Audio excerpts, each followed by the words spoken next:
Anda kembali bersama kami di Prime Time Talk. Ini adalah segmen terakhir kemudian, tapi Prof. Chandra menanggapi yang disampaikan oleh Pak Marius tadi, kita juga sudah sempat mendengarkan sedikit perdebatan. Namun kira-kira apa yang sebaiknya dilakukan oleh kita sebagai masyarakat juga agar tidak terlalu panik seperti yang Anda katakan, sementara berita dan informasi dari mancanegara itu cukup masif juga memberitakan tentang Ebola begitu. Ya, kalau kita bicara berita, maka sekarang data yang ada menunjukkan bahwa di satu sisi Ebola itu ada di 8 negara. Ya. 6 diantaranya di Afrika, 1 di Spanyol, 1 di Amerika. Dan memang benar bahwa tadinya Ebola hanya ada di Afrika, sekarang sudah menyebar keluar, yaitu ke Spanyol beberapa orang dan ke Amerika beberapa orang. Kenapa? Karena ada direct flight dari negara itu. Itu satu. Yang kedua, kenyataan juga menunjukkan bahwa angka kematian Ebola ini pada wabah sebelum ini pernah sampai 90%, tapi yang sekarang angka kematiannya 48-49%. Itu lebih karena apa, Prof? Penanganannya atau? Sebagian karena penanganan, sebagian juga karena jumlah kasusnya makin meningkat. Di sisi lain, memang sejak Agustus, jadi WHO itu ada terminologi yang mereka sebut sebagai Public Health Emergency of International Concern, dan Ebola ini seperti juga polio, gitu, seperti juga H1N1 flu pandemi itu dinyatakan sebagai Public Health Emergency of International Concern. Karena itu semua negara termasuk Indonesia tentu melakukan tindakan-tindakan untuk mengantisipasi kemungkinan Ebola ini dari berbagai tingkatan risiko yang ada. Nah, saya kira saya setuju bahwa masyarakat perlu tahu ini Ebola ini apa, dan juga secara benar begitu, secara benar tidak berlebihan, dan semua kita, pemerintah tentu melakukan upaya-upaya, baik pemerintah pusat maupun pemerintah daerah, mendeteksi, kemudian kalau memang ada menangani dengan sesegera mungkin. Kalau kita lihat contoh konkret adalah Nigeria dan Senegal. Mereka tidak ada Ebola, terus mereka tertular, dan mereka tanggulangi dengan cepat, dengan saya kira mungkin beberapa bulan, mereka akhirnya bisa bebas dari Ebola, sementara 3 negara yang awal, yang itu sampai sekarang tidak bebas-bebas. Jadi artinya memang kalau program penanggulangannya baik, dia bisa diatasi ada potensi secara konkret, gitu ya, ada contoh 2 negara yang berhasil dan 3 negara yang belum berhasil sampai sekarang. Sejauh ini dari WHO sendiri, adakah kemudian harapan dari beberapa negara-negara kemudian untuk melakukan penciptaan vaksin baru atau? Oh ya, betul. Jadi vaksin, jadi sekarang ada 2 tentu saja yang dipersoalkan adalah vaksin dan obat.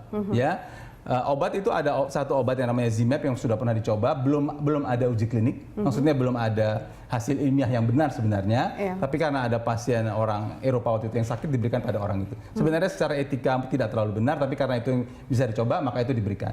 Sekarang ada 3 atau 4 obat yang sedang dalam penelitian. Nah, 2 minggu yang lalu di kantor WHO diadakan rapat untuk 2 jenis vaksin. Satu dari Kanada, satu dari Amerika, yang diharapkan bisa dipakai, dan akan ada penelitian pada 30.000 orang di Afrika. 10.000 dikasih vaksin A, 10.000 dikasih vaksin B, 10.000 lagi dikasih placebo, begitu. Dilihat bagaimana kemungkinannya.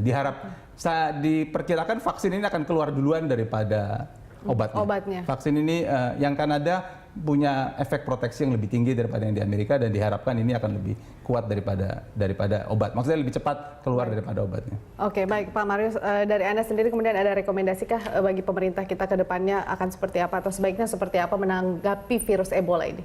Kalau saya secara menyeluruh apalagi ini public health emergency internasional, ini dunia, jangan terlalu mudah deh. Pejabat-pejabat di sini mengatakan di Indonesia kecil kemungkinan terjadinya Ebola, itu dasarnya apa? Bicara, apalagi di sini ada pakarnya, Jadi waspada penting sekali, karena masyarakat akan, olah pejabatnya ngomong gitu nggak mungkin lah istilahnya, Nah, kedua, sosialisasi ke masyarakat juga harus tingkatkan. Terus dilakukan Iya, sampai ke tenaga kesehatan, bukan hanya di Jakarta atau Jawa saja atau Sumatera saja, sampai ke daerah terpencil kalau perlu. Lalu ketiga, itu juga harus pengawasan bukan hanya di udara.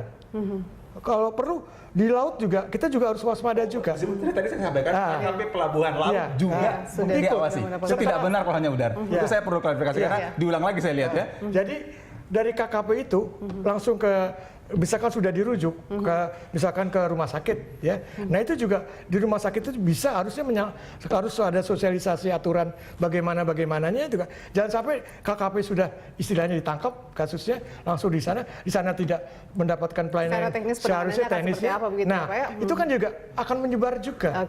Itu yang saya, dan sekali lagi saya katakan di sini, jangan dengan mudah mengatakan tidak mungkin atau kecil kemungkinan Ebola masuk ke sini. Yang penting kita harus waspada ada sosialisasi bukan hanya ke masyarakat, tenaga kesehatan di Indonesia. Itu Tidak aja. hanya tenaga kesehatan tapi masyarakat juga. Dan masyarakat diwajibkan untuk melapor ya, Pak ya, kalau jadi misalnya dia ada tidak diwajibkan. Oke. Artinya kalau dia sakit, apalagi kemudian semua orang yang sakit apapun juga dianjurkan untuk pergi ke petugas kesehatan tentu sakit apapun juga. Tapi kalau memang pulang dari negara terjangkit, memang diharuskan untuk proaktif melaporkan. Baik, terima kasih Prof. Chandra dan juga Pak Marius atas perbincangan pada hari ini. Terima kasih sudah hadir di Prime Time Talk.